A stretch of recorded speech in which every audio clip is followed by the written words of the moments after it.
Two parties. That's what American politics has revolved around for basically all of modern history. Democrats and Republicans, red and blue, liberals and conservatives. Two sides endlessly at each other's throats. For many Americans, that's just begrudgingly how politics works in 2026, and there's nothing we can do about it. A lot of people, even those who consider themselves political independents, forfeit a lot of their true values in favor of the two titanic parties that seem to be their only options, and nobody's happy about it. A 2024 Gallup poll found that 58% of Americans believe that a third major party is needed because Democrats and Republicans do, quote, such a poor job representing the public. Another Reuters poll from 2024 found that 52% of Americans said that they are not satisfied with the two-party system and would like a third choice. And perhaps the most damning, a whopping 85% of Americans in one Pew survey said that the political system either needs major changes or to be completely reformed. And yet, election after election, we as Americans continue to support the very system we hate by supporting one of the two major parties that hardly do their only job of representing our values. You're probably aware of at least two other parties besides Democrat or Republican. The Libertarian and Green Party respectively are the third and fourth largest parties in the United States, though third and fourth largest means next to nothing when you're competing against a duopoly. They received 0.4 and 0.5% of the vote in 2024. But these aren't all of the third parties you can vote and register for in the United States. In fact, there are 238 qualified parties across all 50 states and territories. That is an insane number of options for us to just choose two. So why do we just choose two? The answer is actually pretty simple. It's something called Duverger's law. In first-past-the-post systems like the United States, or a system where the candidate with the most votes wins even without a majority, voters naturally consolidate around the two most dominant options. Voting for a third candidate that looks like it has no chance of winning feels like throwing your vote away or giving your vote to the opposing party. It's solid logic, but it's a very dangerous trap. Because when it's standard to just vote for the safe option and never wander outside the two-party system, then there will never be an election where a third party is allowed to grow, ever. And because of that, the two major parties are never truly forced to represent their values. They only have to represent them slightly more than the other side does.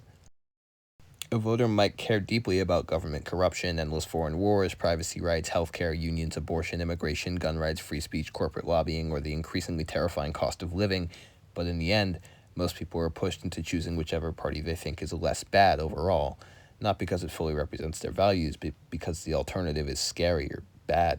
And the Democrats and Republicans at the top know this. They know that most of their voters are trapped, which means that politicians can quietly walk back promises, abandon policies, and contradict their own values. They can take corporate and foreign PAC money, expand government power, or protect the same political establishment they spent years campaigning against. Because at the end of the day, they know that no matter what they do, their voters usually aren't going anywhere. And when you start to look at it, Democrats and Republicans aren't nearly as different as people pretend they are.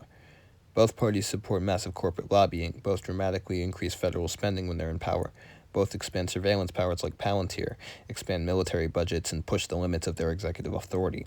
Both promise to fix Washington every 4 years while the national debt climbs higher and higher regardless of who wins. Both support foreign wars and have sent Americans overseas to die for no real reason.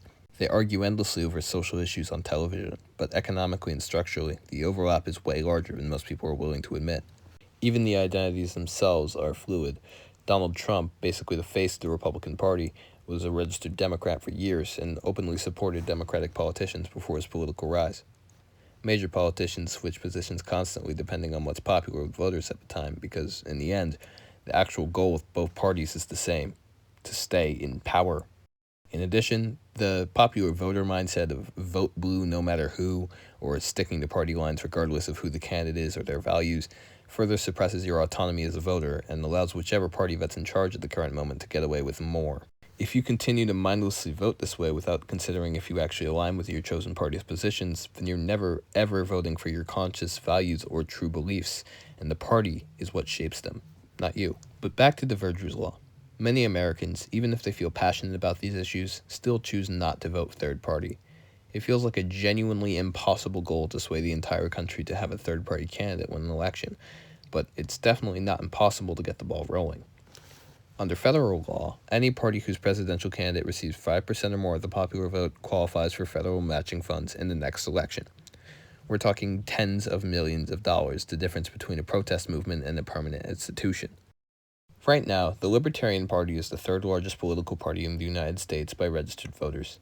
In 2020, their candidate received about 1.2% of the vote. The Green Party sits in similar territory. Neither is at 5%, but neither are far away from the conversation either. If just 7.8 million Americans voted for the Libertarian Party in 2028, the movement for libertarianism would undoubtedly be incredibly large by 2032, and the very nature of a third party gaining presence in the country would likely be enough for many Americans to wake up to pluralism and realize that third party voting is a feasible option. You don't have to believe that your candidate will win an election. You just have to believe that they can get 5%, which is a much more realistic goal. The Democrats and Republicans didn't become dominant because they were universally loved. They became dominant because Americans slowly accepted the idea that only those two parties were capable of winning.